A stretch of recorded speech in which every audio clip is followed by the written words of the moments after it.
장로님 기도하셨지만 종려 주일 또는 고난 주간을 이제 두고 있어서 고난 주일이라고도 하고요. 다음 주는 부활 주일입니다. 종려가 무슨 말일까? 우리 이 자리에는 어린이도 있는데요. 종려나무 그 나뭇가지를 거기에서 이제 왔죠. 예수님께서 예루살렘으로 들어가실 때 많은 사람들이 예수님을 환영하고 환호하는데 이 종려나무 가지를 흔들면서 주님을 맞이했던 그 사건을 기억하고 기념하는 주일이다. 그래서 종려주일이라고 합니다. 사람들이 이 종려나무 가지를 흔들면서 호산나 이렇게 외쳤어요. 호산나. 히브리어로 구원하여 주소서라는 그런 의미의 말입니다. 저희들을 구원하여 주십시오. 저희를 구원하여 주옵소서. 이렇게 사람들이 예수님이 예루살렘으로 들어가는 그 길에서 환영하며 그렇게 환호했던 것이죠. 참 영광스럽고도 그런 감격적인 순간처럼 보입니다. 근데 예수님께서 예루살렘으로 들어가시는 이유는 사람들의 영광을 받기 위함은 아니었습니다. 오늘 본문을 통해서 예수님이 왜 예루살렘으로 들어가시는지, 그리고 그게 나와 무슨 관계가 있는지, 그게 나하고 무슨 관련이 있는지, 이런 내용들을 함께 묵상해 보려고 합니다. 예수님께서 예루살렘으로 들어가실 때 그 상황을 이렇게 묘사를 해요. 우리가 읽었던 본문인데요. 7절에서 9절을 한번 다시 보십시오. 나귀와 나귀 새끼를 끌고 와서 자기들의 겉옷을 그 위에 얹음에 예수께서 그 위에 타시니 무리의 대다수는 그들의 겉옷을 길에 펴고 다른 이들은 나뭇가지를 베어 길에 펴고 앞에서 가고 뒤에서 따르는 무리가 소리 높여 이르되 호산나 다윗의 자손이여 찬송하리로다. 주의 이름으로 오시는 이여 가장 높은 곳에서 호산나 하더라. 사람들이 환호하는 그 장면을 묘사하고 있습니다. 길에 옷을 펴기도 하고요. 또 이 나뭇가지를 베어서 길에 펴기도 하고요. 마치 배우들이 연말 시상식 하면 그냥 걸어가는 게 아니라 레드 카펫, 그 붉은 융단이 깔려 있는 그 길을 걸어가는 것처럼 예수님께서 바로 길에 펼쳐진 옷과 나뭇가지들이 펼쳐진 그 길을 나귀를 타고 들어가시는 장면이에요. 고대에는 왕이 전쟁에서 승리하고 귀환할 때 백성들이 그 왕의 귀환을 맞이했습니다. 길에다가요 꽃을 펴고 나뭇잎을 깔고 천을 깔고 그래서 그 오는 길을 환영하며 맞이했어요. 그러니 일종의 이것은 왕을 맞이하는 이 유대인들의 의식이었던 것입니다. 왕을 맞이하는 의식이에요. 비록 예수님은 세상적인 기준에서 볼 때 정치적인 그런 왕은 아니었지만 하나님이 보내신 참된 왕, 그 메시아, 그리스도라고 이들은 생각하며 그 왕을 맞이하는 의식을 행한 것입니다. 예수님은 이런 사람들의 환호를 받으시면서 예루살렘으로 들어가시지만 예수님은 전혀 다른 계획을 가지고 계셨죠. 우리가 잘 아는 바와 같이 예수님은 이제 예루살렘에서 고난 받으시고 죽기 위해서 이 예루살렘으로 들어가셨던 것입니다. 예수님은 이 사실을 이미 제자들에게 다 예고하셨습니다. 앞으로 이렇게 될 거야 라고 이미 제자들에게 말씀해 주셨죠. 그 내용이 마태복음 20장 17절에서 19절인데요. 보십시오. 예수님께서 제자들에게 하시는 말씀입니다. 예수께서 예루살렘으로 올라가려 하실 때 12 제자를 따로 데리시고 길에서 이르시되 보라 우리가 예루살렘으로 올라가노니 인자가 대제사장들과 서기관들에게 넘겨짐에 그들이 죽이기로 결의하고 이방인들에게 넘겨주어 그를 조롱하고 채찍질하며 십자가에 못 박게 할 것이나 제3일에 살아나리라. 예수님께서 이미 제자들에게 이 일을 예고해 주셨습니다. 왜 예고해 주셨을까요? 너희 놀라지 말아라. 이미 이렇게 될 것이고 나는 이런 계획을 가지고 예루살렘으로 가니 나에게 이런 고난과 이런 일이 닥칠 때 너희들 낙심하지 말아라. 하지만 제3일에는 다시 살아날 것이야. 이렇게 제자들에게 자신이 당하실 순환과 죽음과 부활을 예수님은 예고하셨습니다. 예수님은 그러니 이미 자신이 당할 고난과 죽음을 알고 예루살렘으로 들어가셨던 것이죠. 그것은 우리가 잘 아는 바와 같이 우리의 죄를 대신해서 형벌을 받으시고 저주를 받으시기 위한 보름이었습니다. 선지자 이사야는 예수님께서 당하실 고난을 아주 오래전에 이렇게 구약 성경을 통해서 예언한 바가 있습니다. 이사야 53장 5절과 6절인데요. 그가 찔림은 우리의 허물 때문이요 그가 상함은 우리의 죄악 때문이라. 그가 징계를 받음으로 우리는 평화를 누리고 그가 채찍에 맞음으로 우리는 나음을 받아도다. 우리는 다 양 같아서 그릇 행하여 각기 제 길로 갔거늘 여호와께서는 우리 모두의 죄악을 그에게 담당시키셨도다. 도살장에 끌려가는 그런 소를 볼 때가 있죠. 자기가 죽을 걸 압니다. 눈물을 흘리면서 그 도살장을 향해 나아가죠. 예수님은 십자가로 그 예루살렘으로 가실 때 본인이 형벌과 저주와 모든 죄들을 짊어지시고 형벌과 저주를 받으실 것을 알고 계셨습니다. 자신의 고난과 죽음을 이미 제자들에게 예고하시고 그 자리로 나아가신 거였습니다. 성도 여러분, 예수님을 믿는다는 것은 베드로의 신앙 고백처럼 주는 그리스도시요 하나님의 아들입니다 라고 그것을 믿는 것이죠. 예수님이 누구냐? 주님은 그리스도이십니다. 하나님의 아들이십니다. 이것을 믿는 것이 우리 기독교 신앙입니다. 또 하나, 그 주님께서 나의 모든 죄를 짊어지시고 내가 받아야 될 형벌과 그 죄의 저주를 대신 받으셨다는 그것을 우리가 믿는 거예요. 기독교 신앙의 핵심에는 바로 이 십자가가 있습니다. 예수님이 고난받으시고 죽으신 것이 바로 내가 받아야 될 형벌과 저주를 우리 모두의 죄악을 대신 짊어지시고 담당하시고 죽으셨다는 그 신앙 고백이 우리 기독교 신앙의 중심에 있다는 것입니다. 우리 성도님들은 이 믿음이 있는가를 한번 점검해 보십시오. 이 성경에 지식이 있는가를 말하는 게 아닙니다. 이건 모르는 사람이 없죠.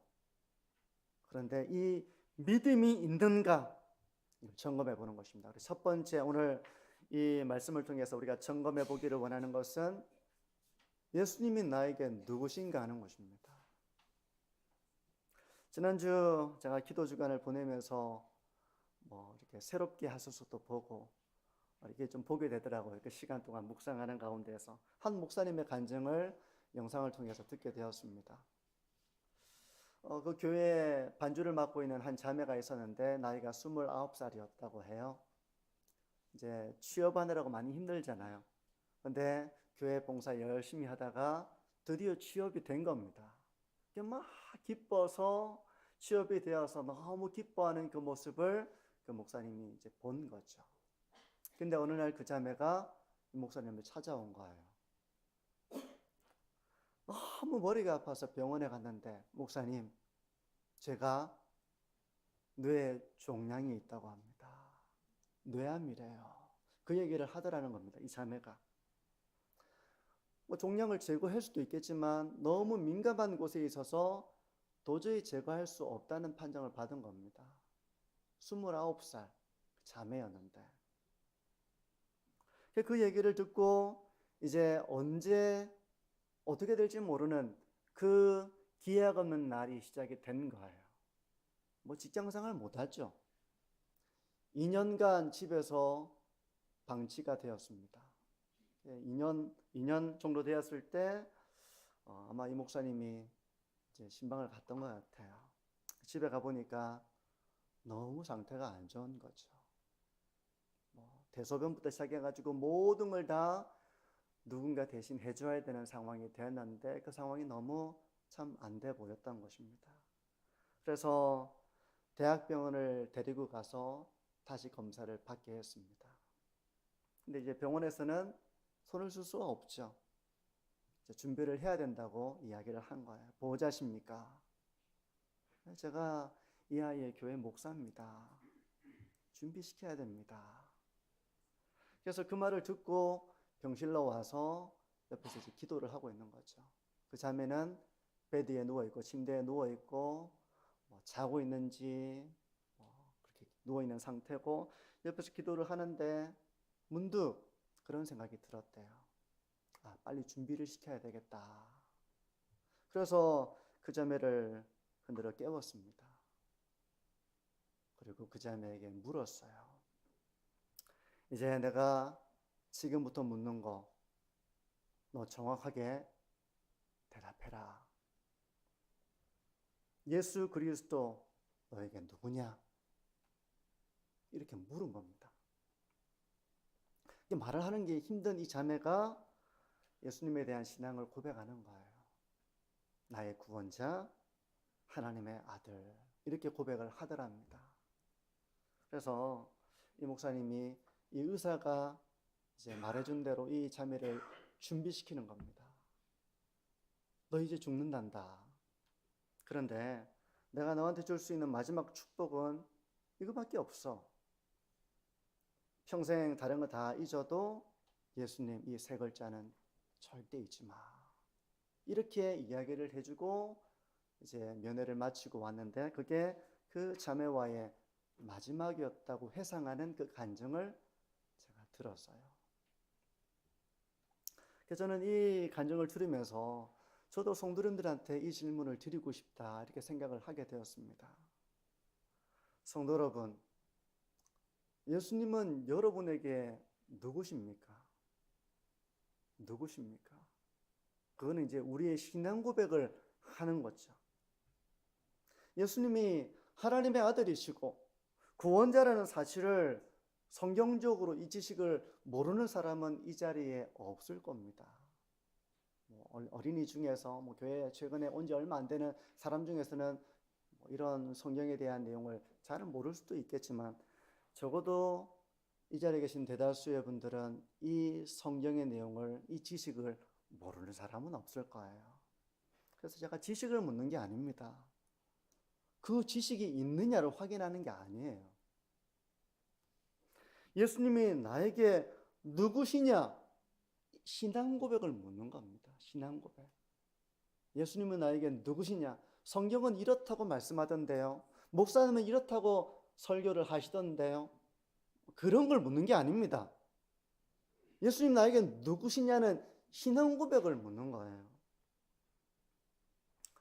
나를 죄 가운데서 구원하여 주신 분이 맞느냐? 나의 모든 죄를 짊어지시고 내가 받을 형벌과 저주를 대신 받으신 하나님의 아들이 맞느냐? 그 신앙 고백을 묻는 거예요.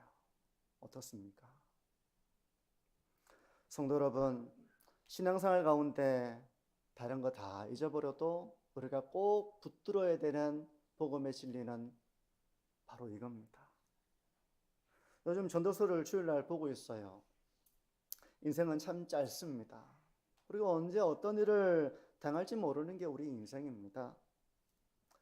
여러분, 주님이 부르실 때 우리가 붙들어야 될 복음의 진리, 그건 내가 교회 40년 다녔습니다, 주님, 이런 게 아닙니다. 하나님 제가 성경을 많이 읽었어요. 이것도 아닙니다. 하나님 저는 목사입니다. 목사로 살았습니다. 이것도 아니에요. 하나님 제가 교회에서 장로였고, 하나님 제가 집사였습니다. 제가 권사였습니다. 이거 아닙니다. 하나님 제가 교회에서 봉사 많이 하다 왔습니다. 이것도 아니에요. 여러분 그런 걸 붙들지 마시고 나의 자랑, 나의 의, 나의 선함, 나의 열심, 여러분 이런 걸 붙들지 마시고 예수님을 굳건하게 붙드셔야 합니다. 내 모든 죄를 대신 지시고 저주와 형벌의 십자가를 지신 그 예수님을 굳게 붙잡아야 합니다. 그리하여 나의 죄를 사해 주시고 나를 의롭게 해주신 그 예수님을 굳게 붙들어야 합니다. 언제 하나님께서 부르시더라도 죽음과 이런 죽음에 대한 두려움과 혼란이 아니라 나의 의와 나의 열심과 나의 소남을 가지고 하나님 앞에 서는 것이 아니라 예수님에 대한 믿음을 굳건하게 붙들고 하나님 앞에 서실 수 있는 우리 모든 성도님들이 되시기를 축복합니다. 종료주일 이걸 점검하세요. 이 믿음이 나에게 있는가? 이 구원의 감격을 내가 가졌던가? 이 감격을 다시 회복시켜 주시는 성령의 은혜를 내가 누리며 살고 있는가? 그걸 점검하셔야 됩니다. 두 번째로 점검해 보려고 하는 것은 예수 그리스도 안에서 이루어진 이 구원이 어떤 것인가에 대한 점검이에요. 우리가 받은 이 구원, 성도님들은 언제 하나님께서 부르시더라도 천국 갈 믿음이 있으십니까? 아멘이시죠? 네. 아멘 하셔야 됩니다. 제가 천국 갈 자신 있느냐고 물어보지 않았습니다. 천국 갈 믿음 있느냐고 물어봤어요. 어떤 분은 이렇게 물어보면 자신이 없다고 말씀을 하십니다. 글쎄요, 잘 모르겠습니다. 죽어봐야 알 것 같아요. 이렇게 이야기하시는 분도 있습니다. 자신이 없다는 거예요. 목사님 자신이 없어요. 왜 자신이 없는가? 자기의 삶을 보니까 자신이 없는 거예요. 내가 요즘 기도도 그렇게 열심히 안 하는 것 같고 신앙생활도 제대로 못하는 것 같고 하나님 말씀에 내가 순종 잘 못하고 내가 참 고집이 많은 것 같고 참 자신이 없다. 자기 자신을 보니까 자신이 없는 거예요. 그래서 오늘 두 번째로 점검해 보려고 하는 것은 구원이 어떤 것인가, 그 구원의 성격에 대한 것입니다. 예수님은 우리의 모든 죄를 짊어지시고 십자가에서 대신 저주를 받으시고 형벌을 받으셨습니다. 그래서 우리가 이제 더 이상 정죄함이 없는 것입니다. 내가 착하게 살았기 때문에 정죄함이 없는 게 아니라 내가 지금까지 완벽한 삶을 살았기 때문에 정죄함이 없는 게 아니라 허물이 많죠. 그런데 예수님께서 나의 모든 죄와 허물을 대신해서 십자가에서 대신 저주를 받으시고 처벌을 받으시고 형벌을 받으셨기 때문에 그 그리스도 안에서 내가 더 이상 정죄함이 없는 것입니다. 그게 기독교 신앙의 중심에 있는 신앙 고백이에요. 근데 성도 여러분, 다시 죄를 지으면 어떻게 됩니까? 내가 예수님 믿었는데 또 내가 죄를 지었어. 너무 부끄러운 죄야. 이렇게 죄를 지으면 어떻게 됩니까? 어떻게 됩니까? 우리 다시 정죄 속으로 떨어지는 것입니까? 다시 정죄 속으로 떨어져서 저주받을 죄인이 되고 형벌받을 죄인이 되는 것입니까? 성경은 이에 대해서 우리에게 뭐라고 가르쳐 줍니까? 우리가 이제 그런 두려움을 느낄 수 있잖아요. 신앙의 길에 돌아섰는데 우리가 하나님의 말씀으로 성장하고 성숙해지지 못하면 우리는 갖가지 이런 복음의 진리 가운데 굳건하게 서지 못해서 마귀의 유혹과 공격을 받습니다. 그리고 정죄에 빠질 수도 있어요. 어떡하지? 내가 또 죄를 지었는데. 이런 우리에게 로마서 8장 1절은 이렇게 말씀합니다. 그러므로 이제 그리스도 예수 안에 있는 자에게는 결코 정죄함이 없나니. 제가 이 구절을 가지고 여러 번 설교를 했었습니다. 기억이 나실 거예요. 이 구절은 우리의 과거의 죄만을 용서하시는 말씀이 아닙니다. 우리의 현재와 심지어 미래의 죄까지도 모두 포함하기 때문에 더 이상 정죄함이 없다는 선언이에요. 제가 로이드 존스 목사님의 이 구절에 대한 해설을 몇 번 인용을 했는데요. 저는 이걸 몇 번 반복하는 것이 우리에게 신앙에 큰 유익이 된다고 믿습니다. 그래서 저의 말도 좋겠지만 마틴 로이드 존스 목사님의 이 구절에 대한 설명을 다시 한번 읽어드리면 이렇습니다. 그리스도 예수 안에 있는 자들에게는 결코 정죄함이 없나니 라는 말씀이 과거의 죄만을 처리받았다는 의미로 너무나도 자주 이해됩니다. 물론 그런 의미도 있습니다. 그러나 여러분의 현재 죄도 포함하고 있습니다. 또한 더 나아가서 이미 여러분이 어떤 경우에든지 짓는 죄는 모두 처리되었다는 의미이기도 합니다. 여러분은 결코 정죄를 받지 않을 것이며 정죄 아래로 올 수도 없을 것입니다. 이것이 바울이 말하는 바입니다. 우리가 성경을 배우는 게 참 중요합니다. 성경의 바른 지식을 가지는 것이 참 중요해요. 근데 오늘 이 설교에서 제가 점검하기를 원하는 것은 이런 성경에 대한 바른 해석과 지식을 가지고 있느냐, 제가 그걸 점검하고자 하는 것이 아닙니다. 여러분들은 이 말씀에 대한 분명한 믿음 가운데에서 이미 예수 그리스도 안에서 내가 정죄함이 없고 앞으로 우리가 살아가면서도 결코 정죄함이 없을 것임을 믿으십니까? 그게 우리 기독교 신앙이에요.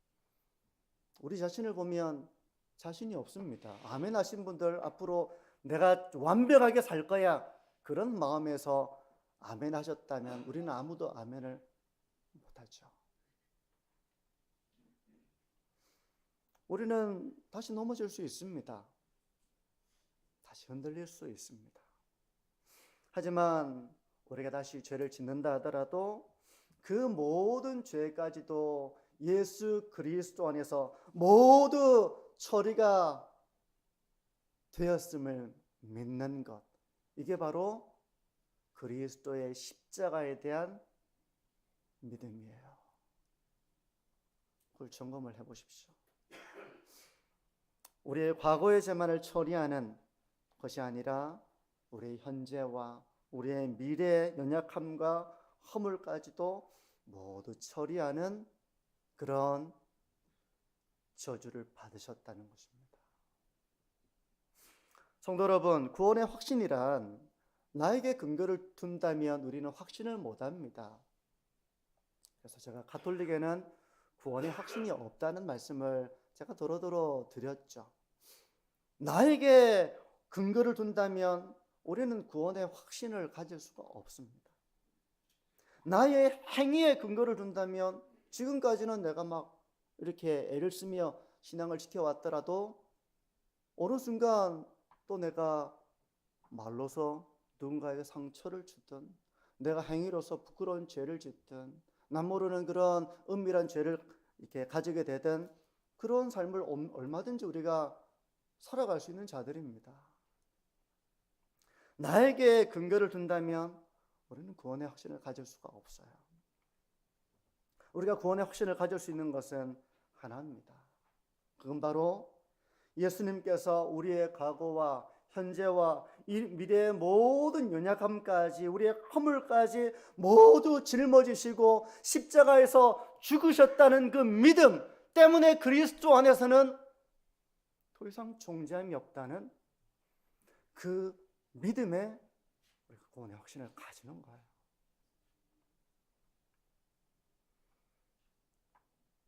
우리는 지금 신앙의 어떤 그런 자신감을 가질 수 있습니다.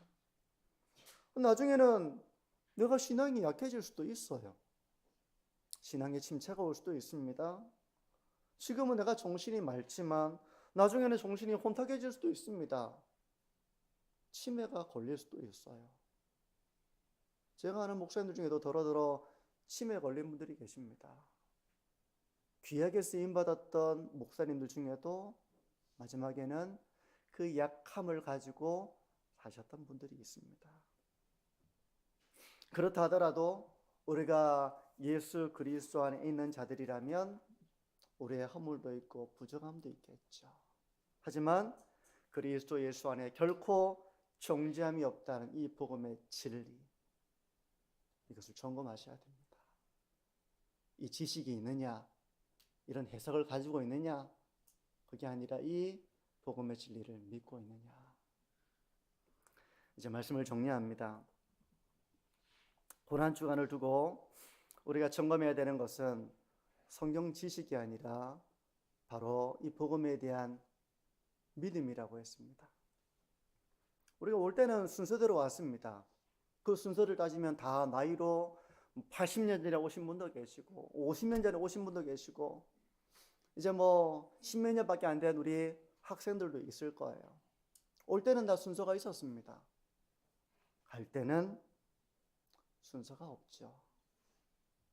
인생은 예고 없이 흐르고 우리는 언제든지 언제 어느 때 하나님의 부르심을 받을지 모릅니다.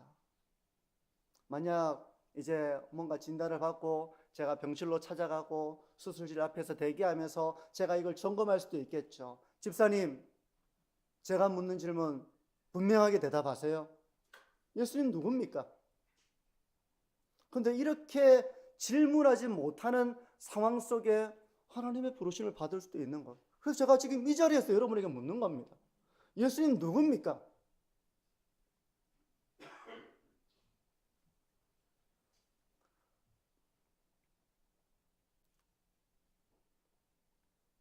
우리 하나님의 부르심을 받을 때 우리가 의지할 수 있는 것은 우리의 경력과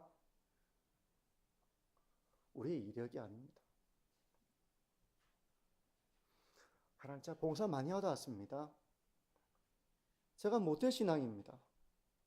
제가 목사로 20년, 30년 목회하다 왔습니다.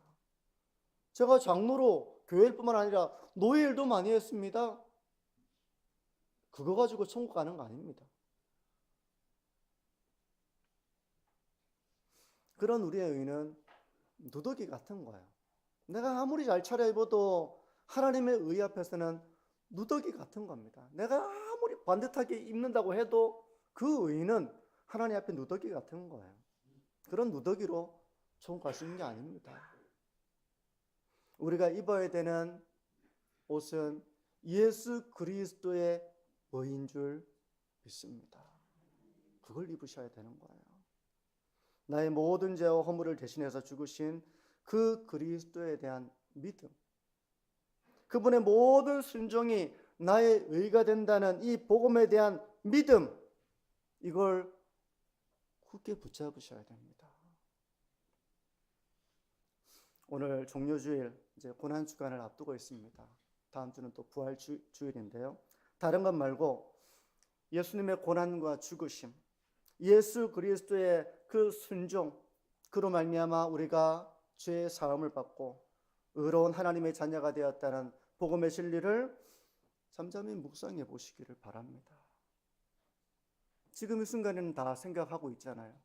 예배당을 빠져나가면서 이 모든 생각을 놓아버리고 그냥 아무 생각, 아무 말 그렇게 하지 마시고 잠잠히 이것을 간직하며 예배당을 나가십시오. 가능하면 오늘 또 이번 한 주 동안 우리가 말을 많이 하기보다는 잠잠히 하나님의 말씀을 묵상해 보시기를 바랍니다. 이 말씀이 단순한 나의 머리를 지식으로 채우는 것이 아니라 내가 그거 알아, 그거 확인하는 거 아닙니다. 그거 묻는 거 아니에요. 나의 가슴을 울리고 나의 가슴을 뜨겁게 하고 그래야 하나님 앞에 엎드리게 만드는, 예비하게 만드는 그런 신앙의 고백으로서 우리가 반응할 수 있는 그런 오늘 이 주일이 되기를 바라고요. 이번 한 주 동안 그렇게 주님의 죽으심과 고난을 묵상하며 우리의 삶을 하나님께 온전하게 드리는 그런 고난 주간이 되시기를 주님의 이름으로 축복합니다. 기도합니다.